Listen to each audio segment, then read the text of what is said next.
12문답에서 15문답을 살펴볼 것입니다. 오늘 우리가 읽은 이 본문의 말씀에 그리고 우리가 다뤄야 될 요리문답 4개의 요리문답에는 천국이나 또는 지옥이라는 단어가 하나도 등장하지 않습니다. 하지만 4절에 보면 하나님은 모든 사람이 구원을 받기를 원하신다. 진리를 아는 데 이르기를 원하신다.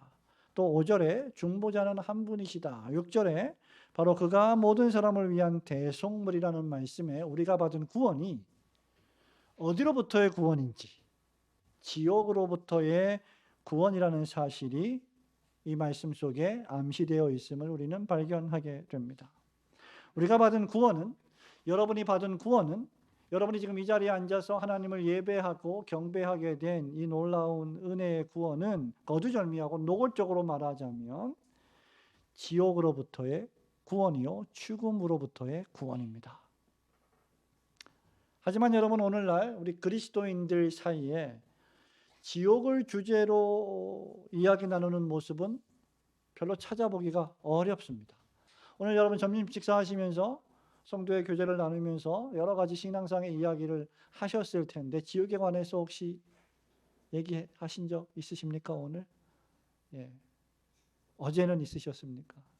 별로 지옥에 관한 이야기들은 많이 하지 않습니다. 천국에 비해서 지옥에 관한 말씀이 많이 없는 것도 사실입니다만 그럼에도 불구하고 지옥이라고 하는 주제가 성경에 없는 것은 아님을 우리는 기억을 해야 합니다.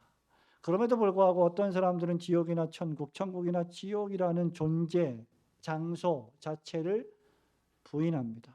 아마 우리들 가운데 어떤 이들도 이론적으로는 알고 듣고 믿고 있지만 현실적으로는 실존적으로는 부인하며 살고 있는 사람들이 있을지도 모르겠습니다. 많은 사람들이 하나님이 진노하신다, 하나님이 화를 내신다, 그리고 하나님이 죄에 대하여 형벌하신다, 형벌하시는 하나님이라는 사실에 거부감을 느낍니다. 하나님은 우리를 사랑하시는 분이시고 우리에게 애정을 보이시는 분이시고 우리에게 항상 선으로 대하시는 분이다라는 사실에 우리는 매우 익숙해져 있습니다. 더욱이 하나님은 어떤 사람들을 그들의 죄 때문에 지옥으로 보내신다라고 할 때 그 사실에 대해서는 분노하기까지 합니다. 하지만 지난 시간에 우리가 살펴본 바와 같이 하나님의 명령의 말씀을 어기고 행위 언약을 깨트림으로 말미암아 우리가 지극히 공의로우신 하나님의 그 공의를 훼손시킴으로 말미암아 우리를 향하여 하나님의 진노를 촉발시킨 것이 너무나도 당연한 일이고, 그리고 모든 이들이 죄를 범하고 모든 이들이 죽음에 이르게 된 것 역시 너무나도 당연한 사실이라는 것을 살펴본 바 있습니다. 노골적으로 말하면 저와 여러분 모두는 다 지옥불에 던져져도 아무런 한거를 할 수 없는 사람들이었다는 사실입니다. 성경은 베드로후서 2장 4절에서요 하나님이 범죄한 천사들을 지옥에 던지신다 했습니다. 그리고 마태복음 10장 28절은 뭐라 말씀하냐면 우리의 몸은 죽이고 몸은 고통스럽게 하지만 영혼은 어떻게 할 수 없는 사람들을 두려워하지 마라. 몸과 영혼을 능히 지옥에 멸하실 수 있는 분을 두려워하라 했습니다. 우리 주님께서는 마태복음 25장 46절에서 어떤 이들은 영벌에 들어갈 것이고 어떤 이들은 영생에 들어갈 것인데 악인들은 영벌에 의인들은 영생에 들어갈 것이다 라고 말씀하신 바 있습니다. 여러분, 우리가 살펴보고 있는 오전의 말씀을 듣고 있는데요 요한계시록 20장 10절은 이런 지옥이 불과 유황으로 불타는 연못과 같다라고 묘사한 바 있습니다. 성경에 보면 지옥은 실제 않은 장소고 존재하는 장소라는 것입니다.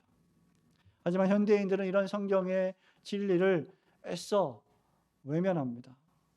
교회가 할 일은 천국이나 지옥 이런 거를 선포할 것이 아니라 지금 현재 지옥 같은 우리 이 세상에서 우리를 건져주는 그러한 복음을 전해주어야 한다라고 요청합니다.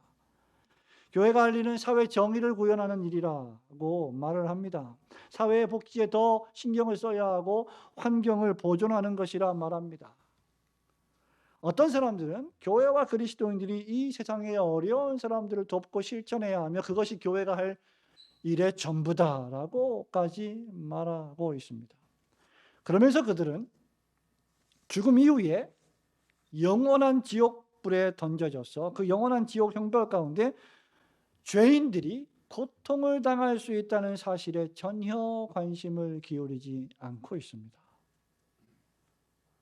오늘 하이델베르크 교리문 답은 하나님의 말씀을 어겨 지옥 형벌의 고통에 빠진 죄인들이 구원을 얻을 수 있는 유일한 길을 우리에게 제시해 줍니다. 그 길은 오직 하나님께서 우리를 위하여 예비하신 참 하나님이시자 참 사람이신 중보자, 구세주 예수 그리스도만을 온전히 믿고 받아들이는 길입니다. 그래서 오늘은 참 하나님이시자 참 사람이신 중보자에 관한 말씀을 간단히 살펴보려고 합니다. 첫 번째로 왜 하나님은 참 하나님이시자 예수님은 참 하나님이시자 참 사람이신 중보자이셔야 했는가? 첫 번째로 예수님만이 하나님의 공의를 만족시키고 죄의 형벌을 피하게 해줄 수 있는 자격과 능력이 있는 다른 피조물은 이 세상에 존재하지 않기 때문입니다. 하나님의 공의를 만족시키고 우리를 죄와 지옥의 형벌을 피하게 해줄 수 있는 우리 대신 그렇게 해줄 수 있는 다른 피조물은 이 세상에 존재하지 않는다는 것입니다. 여러분 4절과 5절 말씀을 읽어볼까요? 하나님은 모든 사람이 시작.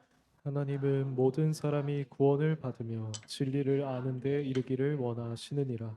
하나님은 한 분이시요 또 하나님과 사람 사이의 중보자도 한 분이시니 곧 사람이신 그리스도 예수라. 아멘. 바울은 하나님께서 여러분 4절에 보니까 모든 사람이 구원을 받고 진리를 아는데 이르기를 원하신다. 하나님이 소망이 있는데 하나님은 존재하는 이 세상의 모든 사람들이 구원을 받기를 원하신다는 것입니다.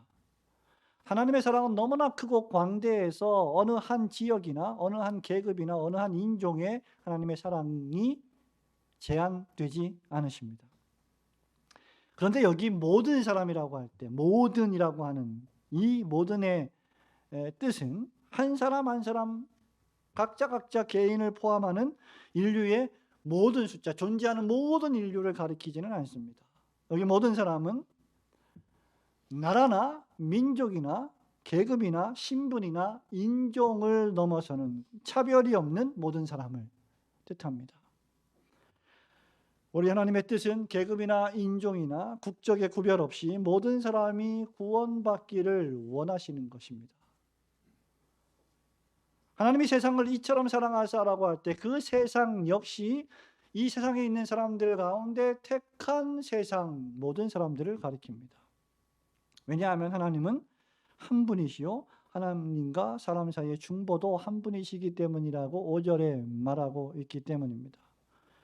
하나님께서 민족의 차별이 없이 모든 사람이 구원받기를 원하시는 것은 하나님과 중보자이신 그리스도 예수께서 어느 한 민족이나 계급의 하나님이 아니라 모든 민족과 모든 종류의 사람들의 하나님이시기 때문입니다. 로마서 3장 22절에서 이렇게 바울이 말하고 있어요. 곧 예수 그리스도를 믿음으로 말미암아 그다음 모든 믿는 자에게 미치는 하나님의 의인이 차별이 없느니라. 모든 믿는 자, 누구든지 유대인이든지 이방인이든지 헬라인이든지 어떤 종류의 사람들이든지 믿기만 하면 그 모든 믿는 자에게 하나님이 준비하신 이 의의는 차별이 없이 적용이 된다는 말입니다. 뿐만 아니라 중보자 되신 그리스도 역시 하나님과 사람 사이에 2명, 3명이 아니라 오직 한 분만 계십니다.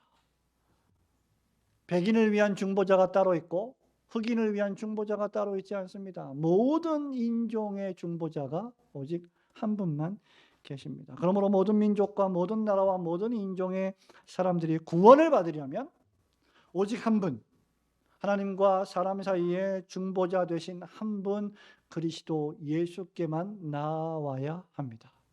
그 어떤 다른 종교의 창시자를 믿는다고 해도 구원을 얻을 수 없습니다. 사도행전 4장 12절에 하나님께서 구원 얻을 만한 이름을 예수 이름 외에는 우리에게 주신 바가 없다라고 선언한 바 있습니다. 여러분, 이 말씀은 반대로 말하면 예수 그리스도 외에는 하나님의 공의를 만족시키고 우리를 죄와 사망의 형벌에서 구원할 다른 피조물이 전혀 존재하지 않는다는 것을 뜻합니다. 왜냐하면 그 어떤 피조물도 하나님의 공의로운 심판과 형벌을 면하게 해줄 만큼 의롭지 않기 때문입니다.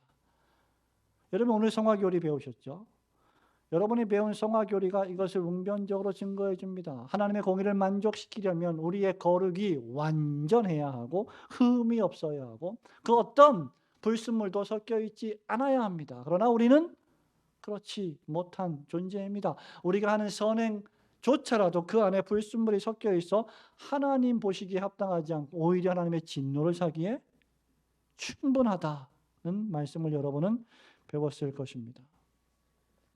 이것이 바로 하이델베르크 요리문답 12, 13, 14문답이 우리에게 말하고 있는 내용입니다.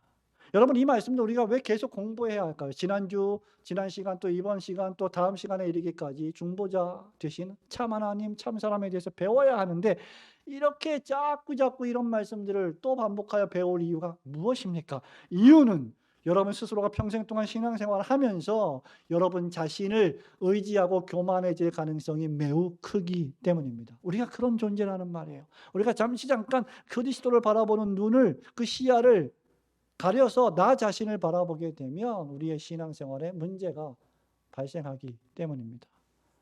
자, 여러분 주보에 12번 문답을 해볼까요? 12문답입니다. 제가 질문하고 여러분 대답합니다. 문, 하나님의 공의로우신 심판에 따라 우리가 일시적이고도 영원한 형벌을 받아 마땅한데 우리가 이 형벌을 피하고 다시 하나님의 은총을 입을 수 있는 길은 없는 것입니까? 답 시작. 하나님께서는 당신의 공의가 만족되기를 원하시기 때문에 따라서 우리 스스로에 의해서든 또는 다른 일을 통해서든 이 완전한 만족을 반드시 이루어야만 합니다. 그러면 우리 자신이 이 만족을 제공할 수 있습니까? 답 시작. 결코 그렇지 않습니다. 도리어 우리는 날마다 죄책과 빚만 쌓을 뿐입니다. 단지 피조물 가운데서 우리를 위해 이 공의를 만족시킬 수 있는 존재를 이 세상에서 찾을 수 있습니까? 전혀 없습니다. 왜냐하면 우선 하나님께서는 사람이 범한 죄 때문에 다른 피조물을 형벌하시지 않으실 것이기 때문입니다. 게다가 나아가 피조물에 지나지 않은 그 어떤 피조물도 다른 피조물을 그 진노로부터 구원하기 위해 하나님의 영원하신 진노의 짐을 감당할 수는 없기 때문입니다. 예, 여러분 이상의 문답을 통해서 우리가 알 수 있는 것이 과연 무엇일까? 여러분 12, 13, 14문답을 읽으면서 우리가 깨닫는 것은 무엇입니까? 우선 범죄한 모든 인류가 하나님의 공의와 형벌이라는, 즉 죽음과 지옥의 형벌이라는 비참한 상태에 빠져 있다는 사실입니다. 하나님이 제공하신 중보자 예수 그리스도를 믿지 않고 영접하지 않는다면 그 인생은 하나님의 공의와 진노 아래 처해 있는 비참한 인생이라는 말입니다. 하나님의 계명의 말씀을 어긴 죄인들은 하나님과 적대 관계에 있고 이 세상에서뿐만 아니라 다가오는 세상에서도 영원한 형벌을 받기에 마땅한 존재입니다. 지금 우리가 겪고 있는, 여러분이 지금까지 살아오시면서 또 지금도 또 앞으로도 겪게 될지 모르는 여러분 삶 속에서의 질병, 사건, 사고, 지금 도처에서 벌어지고 있는 전쟁, 시기, 아픔, 질투, 복수, 원한, 비방, 중상모략, 그리고 나아가서 죽음에 이르기까지 이 모든 것들이 다 우리가 하나님의 계명의 말씀을 아담과 함께 어긴 죄의 결과입니다. 사람들이 온 인류가 죄인이라는 사실 여러분 알고 싶으십니까? 여러분 뉴스를 조금만 보십시오. 도처에서 벌어지고 있는 사기, 살인, 사건과 사고, 전쟁의 소문들, 여러분 그 모든 것들이 존재하는 모든 인류가 죄인들이라는 사실을 웅변적으로 증거해 줍니다. 더욱이 죄인들이요, 이러한 비참한 상태에서 헤어나올 수 없기 때문에, 즉 이 이 죄인들이 더 비참한 것은 바로 이 진노와 형벌에서 스스로, 여러분 스스로 노력해서 뭔가 애를 써서 빠져나올 수 있는 다른 가능성이나 길이 전혀 없기 때문입니다. 방법이 있으면 소망이 있겠죠. 여러분, 해결책이 있으면 살아갈 힘이 생기겠죠. 그러나 우리에게는 죄에서, 죽음에서 우리 스스로를 구원할 방법이나 가능성이나 능력이 전혀 없습니다. 우리 스스로도, 그리고 우리를 대신한 다른 어떤 피조물도 우리의 죄값을 치러줄 수 없습니다. 여러분이 가장 사랑하는 사람이라 할지라도 여러분의 죄를 대신 치러줄 수는 없는 노릇입니다. 우선 여러분 자신은 범죄의 당사자들이며 날이 갈수록 더욱 죄를 짓고 우리 신앙 고백에 있는 것처럼 죄책과 빚만 쌓아가고 있기 때문입니다. 심지어 우리가 한다고 하는 선행조차도 예수 그리스도 안에서 그것을 하나님이 선으로 받아주시지 않는다면 그것 자체로는 죄책과 죄의 형벌을 쌓아가는 치명적인 악한 행위가 될 것이라는 것이 성경에 기초한 신앙 고백의 진술입니다. 그러니 여러분, 그리스도께서 얼마나 여러분에게 필요한 분이십니까?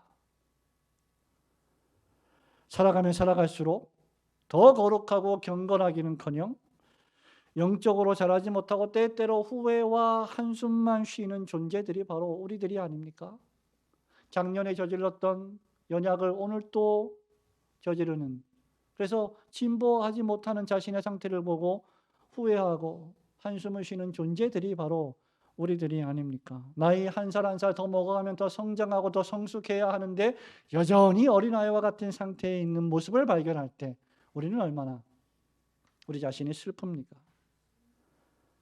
또한 다른 피조물 역시 우리의 비참한 상태를 구원하지 못하는데 이유는 하나님의 공의는 사람이 죄를 범했기 때문에 사람이 그 죄를 속해야지 사람이 아닌 다른 피조물에게 그것들을 책임을 물을 수 없다는 것입니다. 다만 구약시대에 이스라엘 백성들이 각자 소나 양이나 비둘기, 염소를 제물로 가져온 것은 그것을 통해서 오실 메시아 예수 그리스도 구세주를 예표해 주시기 위함이었습니다. 뿐만 아니라 피조물 가운데 이 하나님의 무시무시한 공의를 충족시키고 만족시킬 만큼 의롭고 거룩한 존재는 전혀 없기 때문입니다. 그래서 이스라엘 백성들이 여러분 한 번 제사를 지냈으면 평생 죄 용서받으면 얼마나 좋겠어요. 그런데 끊임없이 이스라엘 백성들은 제물을 잡아다가 제사장 앞에 가져와야만 했습니다. 자신의 개인적인 죄를 속죄함 받기 위해서 말이죠. 결론은 하나님의 계명의 말씀을 어겨 범죄한 죄인들은 꼼짝없이 하나님의 공의의 진노 앞에 노출되어 죽음과 지옥의 형벌을 당해야 할 존재라는 사실입니다. 이런 죄의 결과 앞에 바울이 어떻게 단식했습니까? 여러분, 우리 성도들께서 다 하나님 말씀을 참 잘 듣고 계신데 몇몇 분들이 피곤하신 모양입니다. 근데 여러분 이렇게 피곤해서 살짝 졸거나 이렇게 소위 우리가 그런 말 하죠. 입신에 빠진다. 그런 말은 전혀 옳은 말이 아닙니다만은 이렇게 끄덕끄덕하고 졸거나 하는 것은 다 뭐의 결과입니까, 여러분? 우리가 죄를 지은 죄인이기 때문에 휴식을 취해야 되고 충분히 잠을 자야 돼요. 잠을 안 자고 꼴딱 밤을 새워도 우리가 하나님 말씀을 잘 듣고 예배를 잘 드릴 수 있는 존재라면 잠을 안 자도 괜찮습니다. 그래서 여러분 토요일 날 일찍 주무셔야 되는 거예요.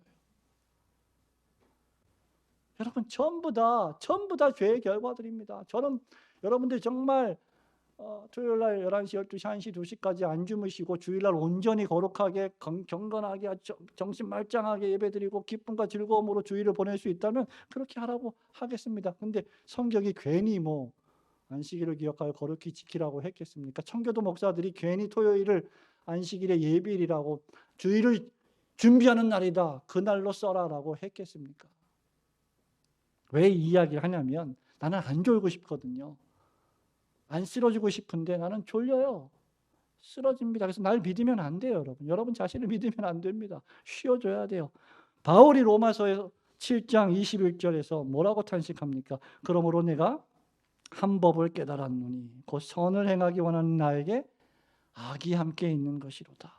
내 속사람으로는 하나님의 법을 즐거워하되 내 지체 속에서 한 다른 법이 내 마음의 법과 싸워 내 지체 속에 있는 죄의 법으로 나를 사로잡는 것을 보는도다. 오호라 나는 곤고한 사람이로다. 누가 이 사망의 몸에서 나를 건져내랴. 예? 목사가요, 여러분, 언제까지 주일 예배 시간에 졸지 마세요, 예배 시간에 일찍 오세요, 이 얘기를 뭐 10년 동안 계속 해야 되겠어요? 근데 또 하고 있어요. 왜 그래요? 바울처럼 누가 나를 이 사망의 몸에서 건져내려? 우리가 그런 존재입니다.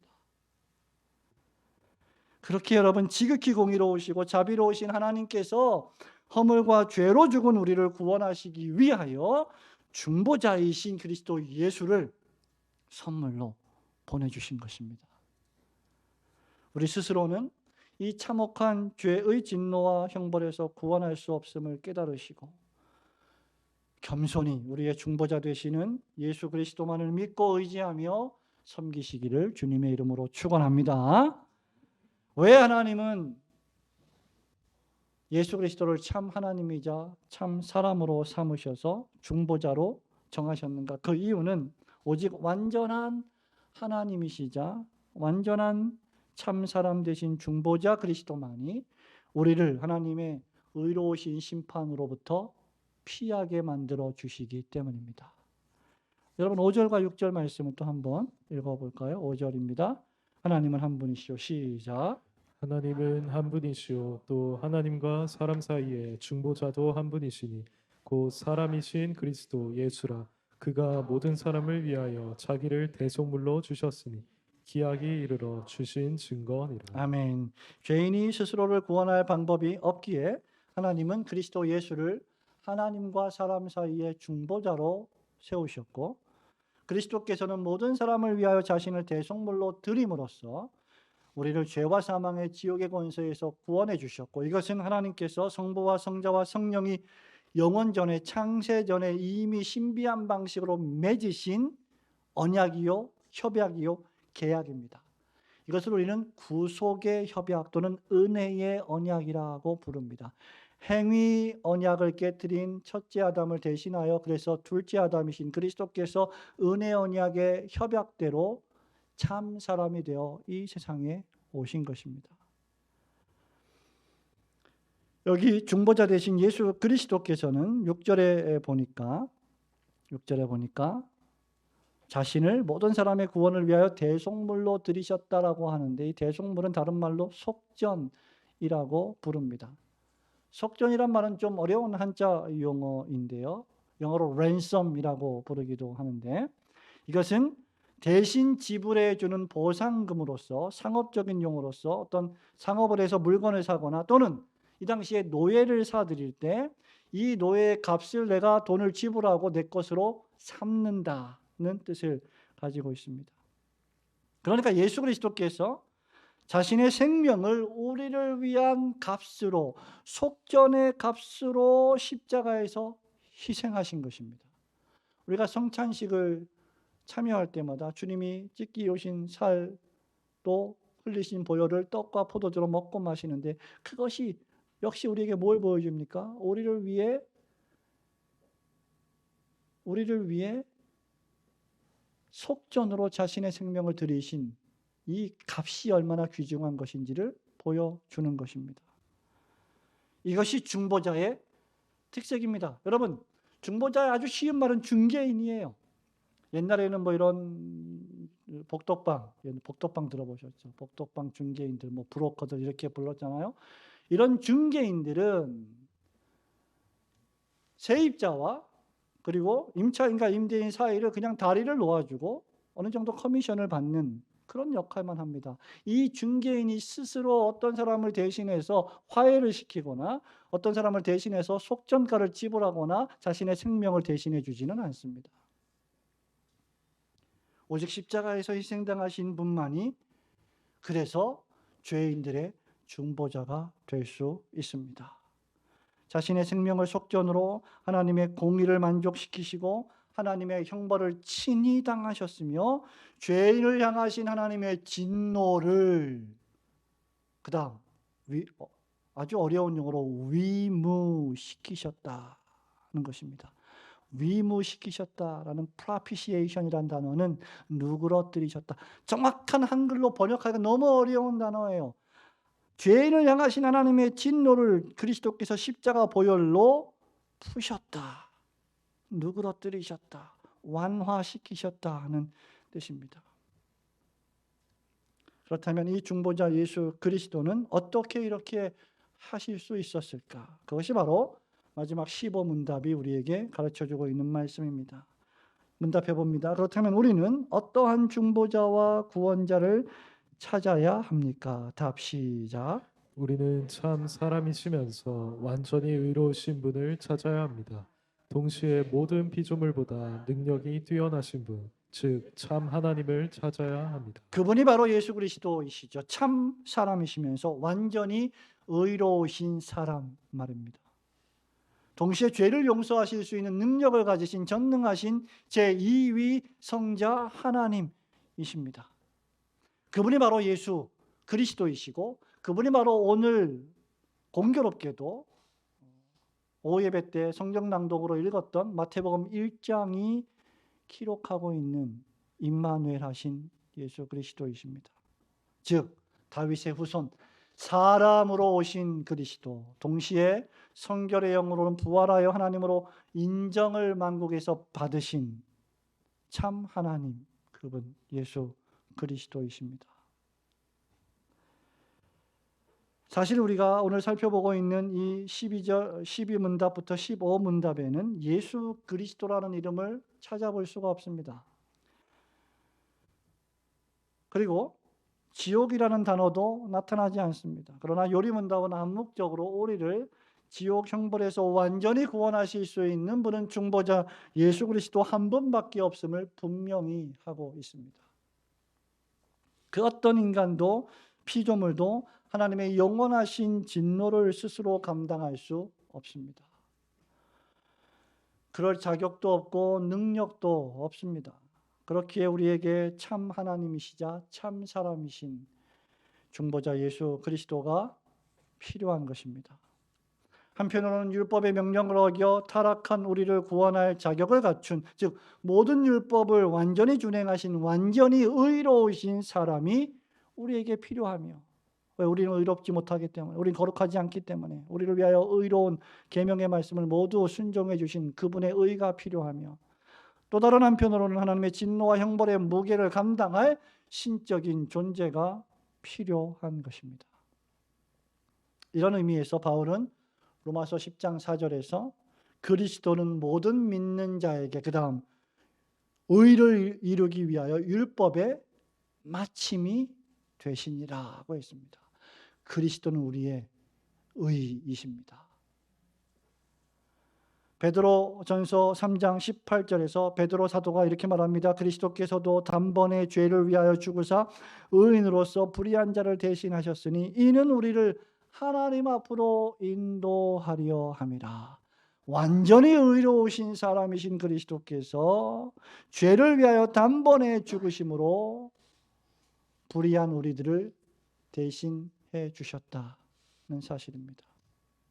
그러므로 여러분, 그리스도인 된 저와 여러분이 우리의 구원, 우리가 받은 구원이 무엇인지를 잘 알려면 예수 그리스도가 누구신지, 그가 어떤 분이시고 어떤 일을 행하셨는지를 잘 아는 일에 달려 있다고 해도 과언이 아닙니다. 오늘 미국에서 우리 교회 방문하여 예배를 드리신 장로님과 잠깐 한 1년 6개월 만에 재회해서 다시 이야기를 나눴는데요. 우리 교회 처음 와서 예배를 드리셨습니다. 예배를 드리고 나서 잠시 이야기를 나누는데 이렇게 말씀을 하시더라고요.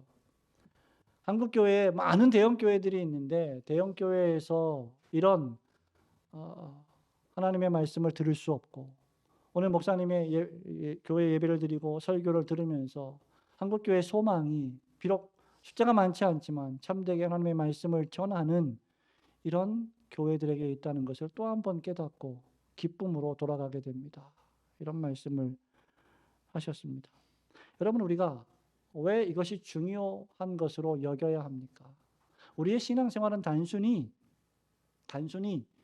다른 많은 이방 종교들이나 우상 숭배자들이 하는 것처럼 의식 종교가 아니고 외면적인 종교 생활이 아니라 하나님이 누구시고 예수 그리스도가 어떤 분이시고 성령님이 누구신지를 참되게 아는 지식에 근거해 있기 때문입니다. 아무 생각 없이 우리는 예수님이 누구신지 모르시고 예수님이 어떤 일을 하셨는지 모르고 우리가 무엇으로부터 어떤 일로부터 어떻게 구속을 받았는지를 모른 채 5년, 10년, 15년 교회 생활 할 수 있습니다. 우리는 그래서 하이데베르그 요리문답을 통해서 또는 소요리문답을 통해서 웨스트민스터 신앙 고백서를 통해서 예수 그리스도께서 참 사람이시며 참 하나님이시라고 배워야 하고 고백해야 하는 것입니다.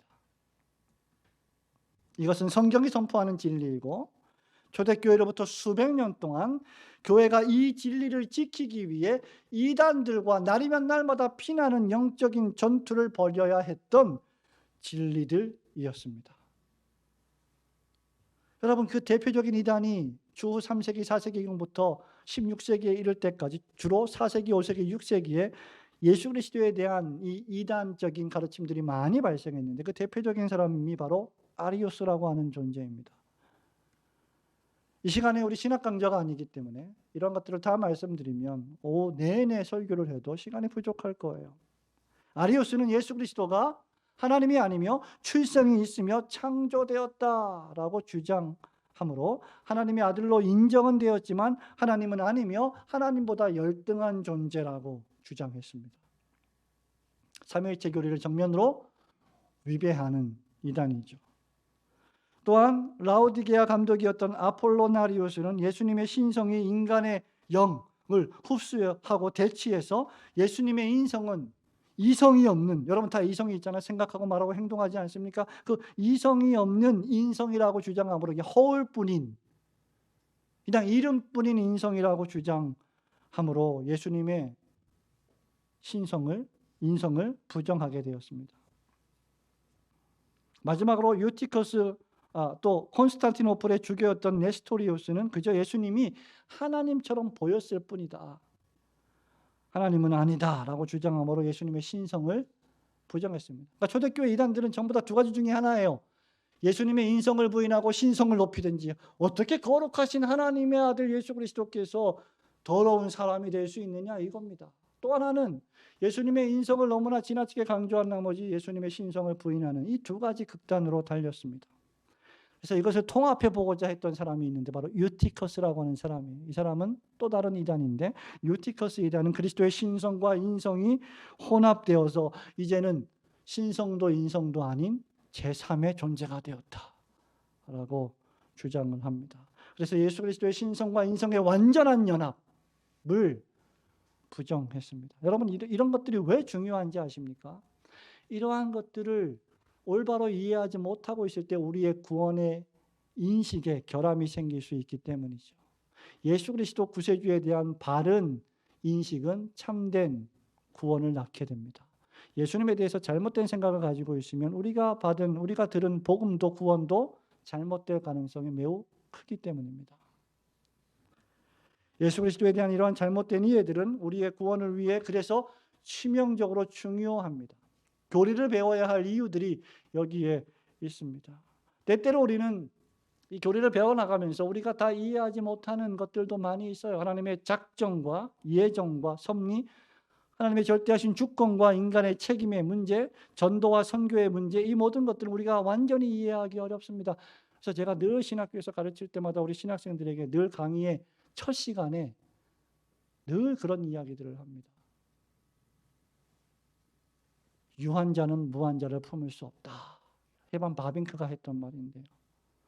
피조물은 하나님을 완전히 이해할 수 없다, 할 수 없다. 그러므로 신학을 배울 때 중요한 것은 우리의 태도인데 그것은 바로 겸손이다.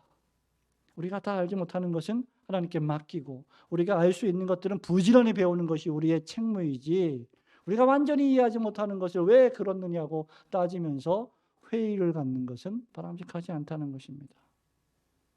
그럼에도 불구하고 우리는 계속해서 하나님의 말씀을 통하여 그 교훈들을 배워 나가야 합니다. 만일 예수 그리스도께서 하나님이시지만 참된 사람은 아니시다라고 가정할 때 그리스도는 사람이 저지른 죄악의 결과 형벌을 당하실 수 없게 됩니다.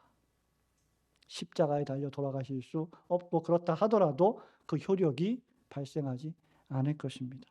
반대로 또한 예수님이 참 사람이시지만 하나님은 아니시라고 말한다면 모든 율법을 완전히 지킬 수 없고 죄를 지을 수밖에 없기 때문에 하나님의 공의를 만족시킬 수 없고, 뿐만 아니라 십자가에서 돌아가셔 죽으시고 다시 부활하지도 못하셨을 것입니다.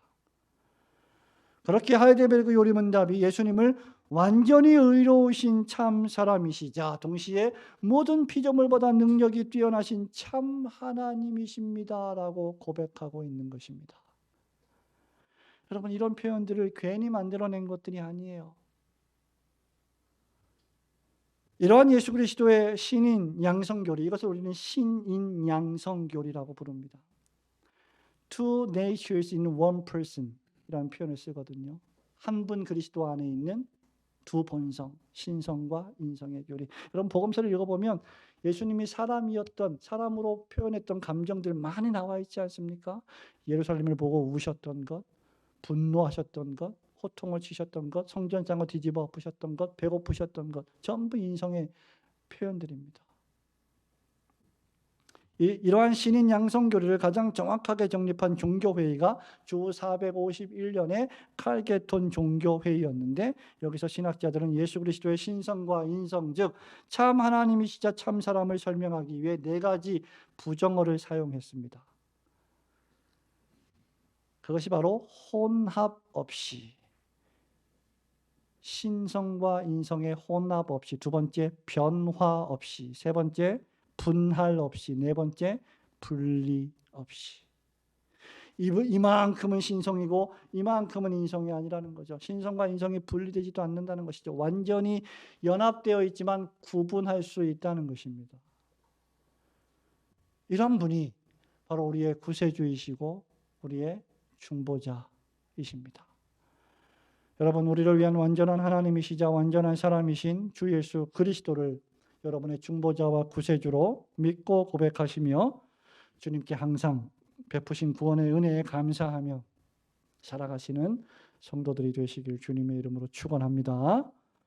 성도 여러분, 말씀을 맺습니다. 사실 제가 요 후반부에 말씀드린 예수님의 신성과 인성의 교리에 대한 이단들은 어디에 나와 있어요? 제가 쓴 책 어딘가에 나와 있습니다. 사도신경에 나와 있습니다.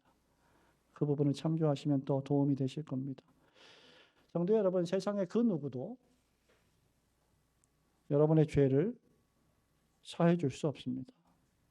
우리를 죄와 사망의 지옥에서 구원할 수 없습니다. 천사들도 여러분을 구원하지 못합니다. 구약의 위대한 선지자들도 여러분이 만나보기를 원하는 이런 분들이 계십니다. 천국에 가면 나는 꼭 한번 모세를 만나보고 싶어, 바울을 만나서 한번 물어보고 싶어, 이런 분들이 계신데 물어볼 필요가 없어요. 그때 되면 다 알거든요. 바울에게 안 물어봐도 됩니다. 진리이신 그리스도가 계신데 뭐가 궁금하겠습니까? 그 위대한 선지자들도 우리를 구원하지 못합니다. 신약의 사도들도 우리를 구원할 수 없습니다. 역사상의 위대한 왕도, 군주도, 사도들도, 선지자들도, 뛰어난 철학자들도 우리를 구원하지 못합니다. 정치가 우리를 구원합니까? 교육이 우리를 구원합니까? AI 과학 혁명이 우리를 구원하겠습니까? 교육가들도, 타락한 정치인들도 우리를 구원하지 못합니다. 심지어 여러분 옆에 있는 사랑스러운 남편과 아내도 여러분을 구원하지 못합니다. 부모도 자녀도 대신 죽을 수는 있지만 구원할 수는 없습니다. 우리를 죄와 사망에서 구원하실 수 있는 오직 단 한 분은 하나님의 아들이신 주 예수 그리스도 뿐이십니다. 예수님은 골로새서 1장 21절 말씀처럼 전에 악한 행실로 멀리 떠난 마음으로 원수가 되었던 우리를 하나님과 다시 화목하게 해주시고 죄를 씻어주시고 영생을 주신 분이시고 그렇게 하실 수 있는 분은 주 예수 그리스도밖에 없으십니다. 하나님과 우리를 화목하게 하실 수 있는 분도 예수님밖에 없고 여러분과 여러분 사이를 화목하게 하실 수 있는 분도 예수님밖에 없으십니다. 에베소서 2장 13절 14절에서 바울이 이렇게 말하죠. 이제는 전에 멀리 있던 너희가, 여러분이 유대인과 이방인들이 멀리 있었잖아요. 유대인들은 이방인들을 향해서 계만도 못한 존재라고 했고 이방인들은 그런 유대인들을 시기하고 질투하고 미워했습니다. 마치 우리가 일본 사람 미워하는 것처럼, 일본이 우리를 미워하는 것처럼 그렇게 철천지 원수처럼 역사적으로 지내왔습니다. 그렇게 멀리 있던 너희가 그리스도 예수 안에서 그리스도의 피로 가까워졌느니라. 그는 우리의 화평이신지라. 둘로 하나를 만드사 원수된 것 곧 중간에 막힌 담을 육체로 허시고. 예수님만이 여러분의 구세주이십니다. 예수님만이 여러분의 중보자이십니다. 여러분, 이 말씀이 우리에게 주는 교훈이 무엇입니까? 이 정교한 교리들을 우리는 왜 듣고 배워야 합니까? 여러분, 우리가 어쩔 수 없는 인생을 살아가면서 어쩔 수 없는 연약과 남아있는 죄와 눈물 골짜기와 같은 인생의 고달픈 길들과 그 죄의 잔재와 부패로 말미암아 때때로 우울하고 좌절하고 슬프고 낙심하는 인생들이기 때문입니다. 얼마나 낙심되는 일이, 오죽하면 찬송가에 이 세상에 낙심된 일이 많고 참 죽을 일 쌓였구나, 이런 찬송도 있겠어요. 그럴 때 우리의 구세주이시면서 중보자가 되시는 그리스도께 기도하셔야 합니다. 여러분 마음대로 되는 게 뭐 얼마나 있겠어요? 자식도 부모도 내 마음대로 되는 게 뭐가 있겠어요? 그러므로 여러분 이렇게 기도하십시오. 오늘도 예수님 나의 구세주가 되어주시고 나의 중보자가 되어 주옵소서. 내일도 모레도 이 생명 다하는 날까지 나의 구세주와 중보자가 되어 주옵소서. 오직 여러분 평생에 예수 그리스도만을 유일한 구세주로 유일한 중보자로 모시며 살아가시는 행복한 성도들이 되시길 주님의 이름으로 축원합니다.